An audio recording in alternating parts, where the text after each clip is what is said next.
June 26, 2025 marks the 741th anniversary of the Pied Piper incident that took place in Hamelin, Germany.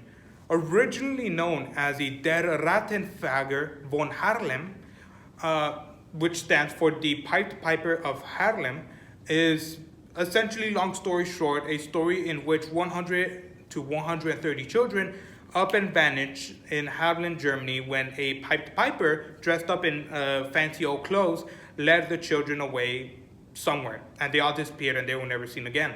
Happy story. It is based on a lot of true documentation in which I will share with you my sources and where you could see these sources yourself, which I will include at the end of the video and in the description if you want the links to these original sources. And also, I want to mention that I am trying to reach 100 subscribers. I do plan to make a 100 subscribers special. I hope you guys stick around for that. So I kind of wanted to make this short video because I learned about this story recently in my class where I'm recording right now, which is about the Renaissance and Dark Ages. I read in my textbook, briefly mentioned the Pied Piper. And I was well made curious. What was the Pied Piper? So after a bunch of Google searching and reading a bunch of books, I realized that I am now scared and I want my mom because I pissed and crapped my pants. Because the Pied Piper incident was something in which historians and scholars debate about today, whether or not this actually happened or if it's just some metaphor to some story or some other tragic event. And so we're gonna dive deep into it today about the story itself. I will read to you the story in a bit. We're going to talk about the theories, which are like right behind me, and we're going to talk about why these theories technically don't add up to the Pied Piper incident. However, it is still being debated today. There is no official answer whether or not this actually happened, and so do with that information as you will. But the fact that there are historians and scholars scratching their chins about it and can't figure it out goes to show that maybe this story is true. So sit back and enjoy the video.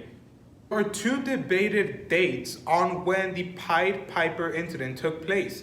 It is debated whether it was on June 26, 1284 or June 22nd, 1284. The reason why people argue this is because, as we're going to talk about in a bit, the official plaque given from the Hamelin church that was constructed in 1300s had the date June 26th. However, the incident is recorded on June 22nd in the town's registry. So it's kind of also debated. But the fact that there is a specific month and date and year kind of gives true to what the story behind it happened. To kind of give you the basics, 100 and 130 children around there disappeared from Hamelin or Hamelin, I'm just going to say Hamelin, Germany, this exact year, when a mysterious person who we're gonna get in his descriptions and like the earliest documentations, official documentations about it, but this guy comes into the town and his job is that he's a rat catcher. And so the town was currently going through a plague, and also the rats were kind of just eating a lot of crops and they were eating a lot of materials, and so they hired allegedly this mysterious man, and he played his magical flute and rid all the rats and basically drowned them in the nearest river, being the Weser River. After that, he went back to town to collect his payment, but the town folks either didn't pay him the promised amount or gave him a little bit amount, or just completely denied ever making this sort of deal, was mad and left the town. The Pied Piper came another day, and this time when he played his flute, the children allegedly were now in this trance like the rats were, and the Pied Piper led them away, with only 3 known victims surviving the incident. However, the rest of the children disappeared. No one knows what happened to them. And then the earliest documentation that is from 1440 or 1450, which is debated upon historians, is the Lunenburg Manuscript. So let's go over this manuscript. Let me kind of just dive you into that for you kind of could see how crazy the incident is. So let's talk about the Lundberg manuscript. So according to the historical documentation, it is the earliest written account of the Pied Piper incident of the Hamelin story, detailing how a man described around being 30 years old came to the town playing a flute and led a group of children away. According to a monk named Heinrich of Herford, who recorded the event, the manuscript is considered one of the most authentic manuscripts written during that time period. However, there is something to keep in mind. It was written nearly 2 centuries after the incident, and the manuscript was written after Heinrich of Herford received a lot of what happened through word of mouth. And during the word of mouth, he just basically put what he heard in paper, and thus making the Lundberg manuscript. That right there is the earliest documentation we have of the incident. However, there is a lot of different versions of this story because the story is about 7 centuries years old now. So obviously a lot of changes are going to be made towards it and a lot of folklore are going to go behind it. However, let's just dive into the earliest written story of the Pied Piper of Hamelin incident. So yeah, sit back, grab yourself a chair, grab yourself some snacks, and enjoy this bedtime story. In the year 1284, a mysterious man appeared in Hamelin. He was wearing a coat of many-colored, bright cloth, for which reason he was called the Pied Piper. He claimed to be a rat catcher, and he promised that for a certain sum, he will rid the city of all mice and rats. The citizens struck a deal, promising him a certain price. The rat catcher then took a small phial from his pocket and began to blow on it. Rats and mice immediately came from every house and gathered around him. When he thought he had them all, he led them to the river Weser, where he pulled up his clothes and walked into the water. The animals all followed him, fell in, and drowned. Now that the citizens had been freed of their plague, they regretted having promised so much money, and using all kinds of excuses, they refused to pay him. Finally, he went away, bittered and angry. He returned on June 22nd, St. John's and St. Paul's Day, early in the morning at 7 o'clock. Others say it was at noon. Now, dressed in a hunter's costume, with a dreadful look on his face and wearing a strange red hat. He sounded his fife in the streets, but this time it wasn't rats and mice that came to him, but rather children, a great number of boys and girls from their 4th year on. Among them was the mayor's grown daughter. The swarm followed him, and he led them into the mountain where he disappeared with them. All this was seen by a babysitter who, carrying a child in her arms, had followed them from a distance, but had then turned around and carried the news back to the town.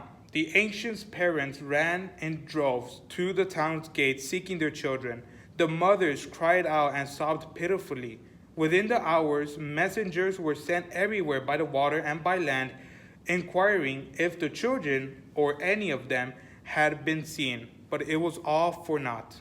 In total, 130 children were lost. 2, as some say, had lagged behind and came back. One of them was blind and the other mute.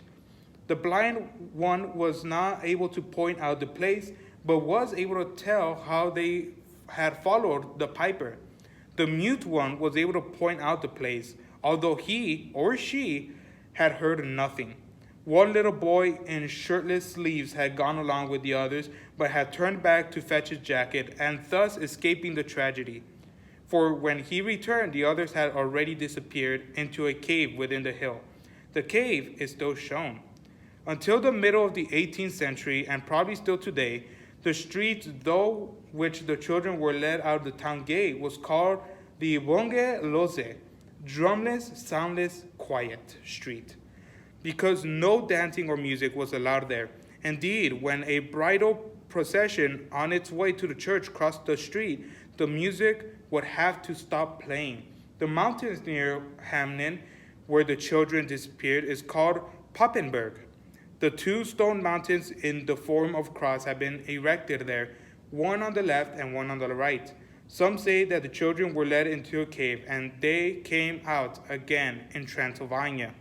The citizens of Hamelin recorded this event in their town register, and they came to date all their proclamations according to the year and date since the loss of their children. According to Ciphrin, the 22nd rather than the 26th of June was entered in the town registry. The following lines were inscribed on the town hall. In the year 1284, after the birth of Christ, from Hamelin were led away 130 children born at this place, led away by a piper into a mountain. So the story in which I just read you was written by Jacob and Wilhelm Grimm, which is the earliest written account of the Pied Piper incident, which was written in 1816. At that point, it's been way too many years for us to even say whether or not it's true. But I want to talk about some evidence in which has been presented and discovered since 700 to 800 years since the incident happened. And I want to mention the Lundberg Manuscript again. The Lundberg Manuscript was the absolute earliest documentation of this incident happening, only a short of 200 so years after the incident, in which he got a lot of people who were told the story from the generations of the past. So the story was told by the people who witnessed it, who then told their children, and then their children's children, and then their children's children, until Heinrich ended up writing it down. And it's the Glass of Hamelin. And the Glass of Hamelin refers to this painting glass. I don't know what you call them, but they used to do them along the Renaissance. I'll put a picture of like what I'm referring to. But basically, there was a glass in the Church of Hamelin that was built within the 1300s. And in it showed the Pied Piper leading away 100 children. And there was a plaque in the bottom that read, "It is 100 years since our children left." And this implies that this was a plaque of a tragedy that took place in the town. However, you might ask, what happened to the glass? Well, some goofy goober, which I don't know who it was, but if I ever catch him lacking in the streets, you know I'm going to give him a punch, broke the glass. So the glass is now destroyed, and we have no evidence whether or not this glass even existed, because it was during the 1300s or the 14th century to be more precise when the glass broke. So what happened? What happened to the glass? Who broke it? I'm going to find you. But that is also a strong piece of evidence, because in case you don't know, during the 14th century, it wasn't necessarily easy to customize glass, especially if you're going to do something fake like the Pied Piper incident. Imagine how hard it would be to put 100 children in glass and then put a Pied Piper leading them away to who knows where. Why waste so much material and time doing something like that if it's not real? Why spend a lot of time and put it in a plaque inside of a church if it's not real? Because in case you hadn't realized, during the Middle Ages, and especially during the Renaissance, the church was something very respectable, and you didn't want to put any lies or anything wrong in a church, or else you will literally be killed. And so that was also a really big mystery that scholars and historians clash each other about with. Why would they put a lie in a church? That is basically the question in which historians are still stuck with. And then the eyewitness accounts. So as I said before, when Heinrich was writing his Lundberg Manuscript, he took inspiration, or not, he didn't take inspiration. He wrote down everything of what people told him, that their great-great-great-great-great-great-grandfather, Uncle Bob, said about the incident, because 200 years has passed since the incident, and so it was a story that was passed down during that time. He was also stumped, and he wrote it down, so eyewitnesses was also a really big one. Yeah, pretty terrifying if you ask me. What happened? What happened? For the life of me, what happened? There's a lot of theories disproving that this incident actually happened. So let's talk about the most popular theories, the top 3 popular theories. And the most popular one is the Children Crusaders, where essentially, and this was a real thing that happened. There is a lot of facts to prove this. It is not made up. It actually did happen.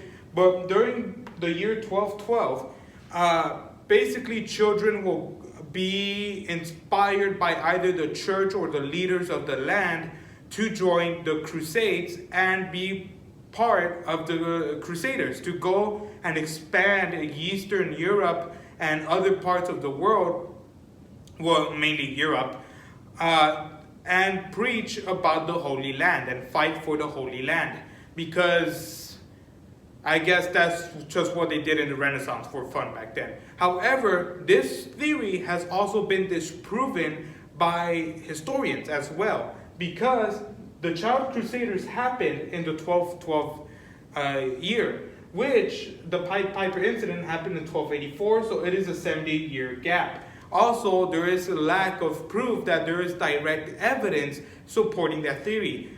Because why would then the town of Haarlem or the town of Hamelin even bother writing all of this, the Pied Piper incident? Wouldn't they prefer talking about how their children are glorious to the Holy Land and they're going out to fight for the love of God or who knows what? Why would they make up such a ridiculous story and just for them at the end to be part of the Crusaders?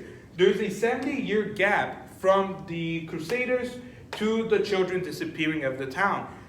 So why? Why so late in the game would they be a part of something? The next theory is called the I don't even know how to say that, but the Oxenberg is what I'm calling it.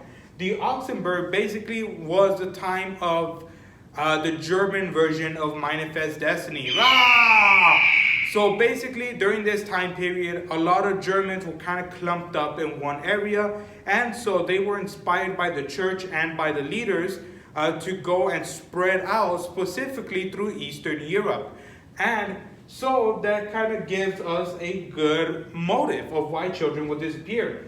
Church influence to go to the east, and it is technically within the same time period, the 12th, 13th, and 14th century. However, here is where the problems begin.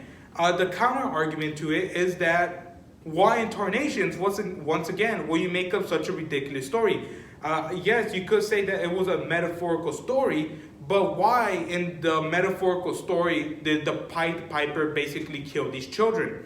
Wouldn't you want a better narrative that these children went off to a great distant land where they got, all the happy ending? Why wouldn't you have a story to encourage the children of the future generations to go explore during the Augsburg period, but create rather a horror story? And if you want to say, oh, maybe they wanted to keep the kids within the town, then that counter argument doesn't make sense in the Pied Piper narrative, because 100 to 130 children disappeared flat out. And also, the Augsburg period started in 1100, meaning that 1,084 years had to pass before the incident took place. Yes, it is still within the time period, but it also lacks direct evidence.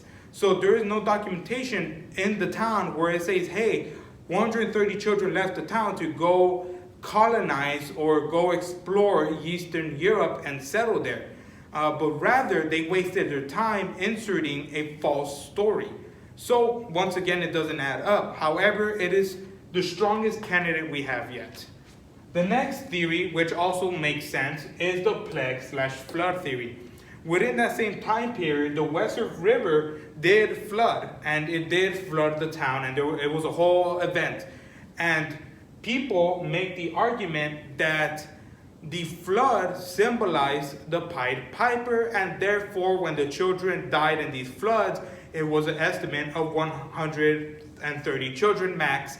And so they made the story in remembrance of them, which will make sense, but then again, it doesn't add up. So I want to disprove the flood theory before I disprove the plague theory. The reason why I believe it won't add up is why only mention the children? Why not mention the adults, the elders, or anyone else that may have been killed? And why not in the story mention about the damage the flood may have caused?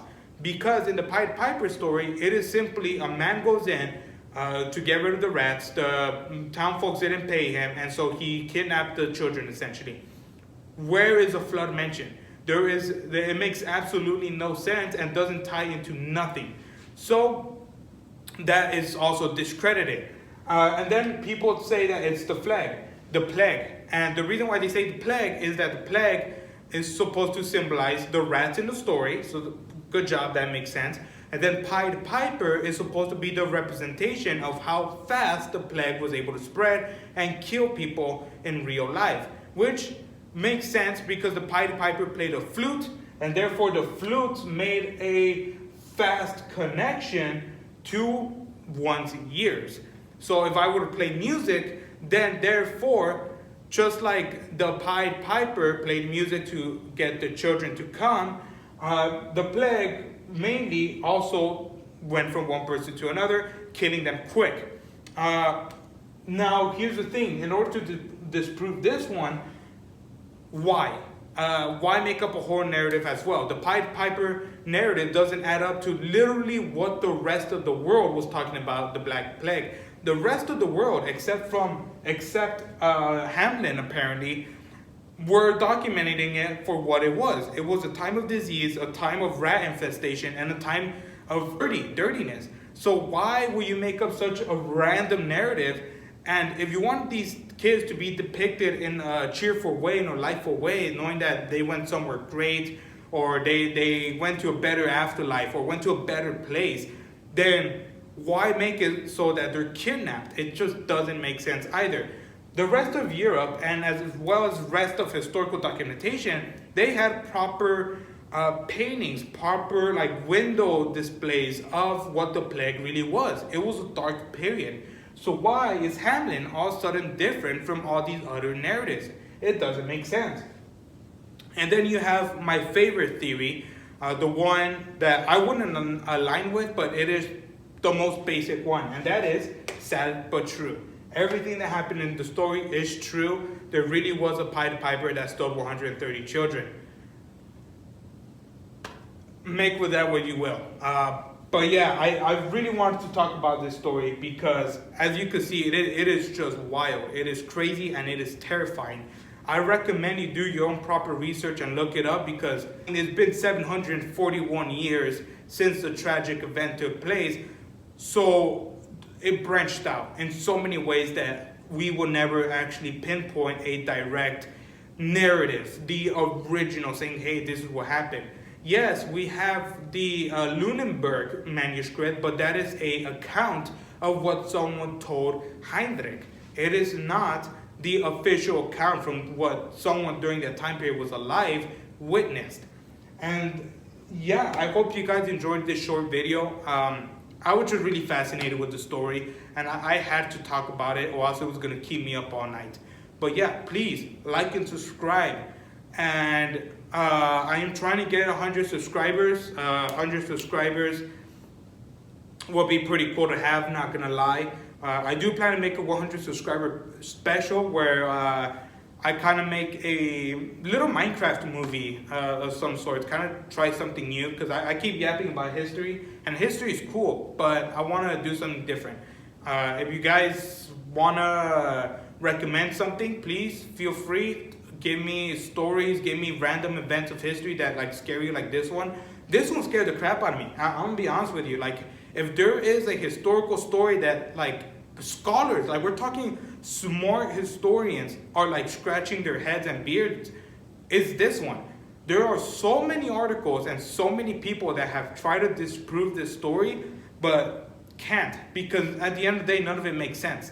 The plague and the glass one has the strongest grip of why would they spend so much time making this narrative for something that wasn't real. But yeah, I hope you guys enjoyed the video. Like and subscribe. And yeah, see you next time until I come back and make another video.